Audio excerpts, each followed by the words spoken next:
మీరు అన్నట్టు data theft అవుతుంది అనేది ప్రధానంగా వినిపిస్తుంది. నేను ఛాలెంజ్ చేస్తున్నాను, వైకాపా నాయకులు నేను ఛాలెంజ్ చేస్తున్నాను.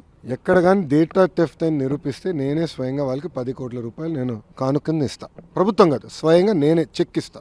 వాళ్ళు తీసుకొచ్చిన మీరు వాళ్ళేం తీసుకొచ్చారు స్వామి? జగన్మోహన్ రెడ్డి గారు ఫోనే లేదు కదండి, ఆయన చెప్పాడు కదా అందరు ఫోన్ లేదని. మళ్ళీ వాట్సాప్ గురించి ఆయన మాడితే ఎట్లా? అది కాదండి, జగన్మోహన్ రెడ్డి గారికి ఫోన్ లేదని ఆయనే చెప్పాడు. ఫోన్ పట్టుకుని తిరగడని ఆయనే చెప్పాడు ఒక ఇంటర్వ్యూలో. టీవీ9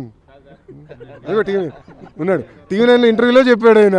సో ఫోనే లేనాడు పాపం వాట్సాప్ గురించి ఏం తెలుస్తుంది? వదిలేసేయండి సార్ ఆయన. ఎందుకు? ఎవరండి? ఫోన్ కొనిచ్చి పంపించమంటారా? అది కాదు, ఫోన్ కొనిచ్చి పంపించమంటారా? ఆయన ఇంకా ఎక్కువ సమయం ఎందుకో బెంగళూరులో ఉంటున్నారు. అక్కడ పెట్టుకో మేము సర్వీసెస్ అందజేయాలి. 14 to 19లో మీ గవర్నమెంట్ ఉన్నప్పుడే డేటా థెఫ్ట్ జరిగింది, హైదరాబాద్ కేంద్రంగా అనేక చేశారు అని చెప్పేసి వాళ్ళే ఆరోపించారు. ఇప్పుడు మళ్ళీ సేమ్ అదే ఆరోపణలతో.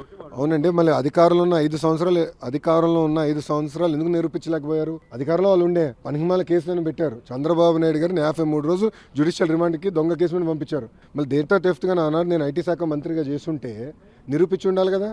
ఊరుకున్నారా? తప్పు చేయని వ్యక్తిని తీసుకెళ్లి జైల్లో పెట్టారు. పొరపాటున నేను తప్పు చేసి ఉంటే ఎక్కడుండేవాడు? నేను ఎందుకు తప్పు చేయాలి? నాకు అవసరం ఏముందండి? నాకు ప్రజల డేటా నాకు ఎందుకు అవసరం అండి? మాకు కావాల్సింది ఓటర్ లిస్టు, అది పబ్లిక్ డాక్యుమెంట్. మాకు కావాల్సింది ఓట్లు. ఈరోజు తెలుగుదేశం పార్టీ సిస్టమ్ మొత్తం ఓటర్ లిస్ట్ మీద డిపెండ్ అయి ఉంది. సింపుల్. మీరు కూడా సభ్యత్వం తీసుకొని మీకు అర్థమవుతుంది మా సిస్టమ్.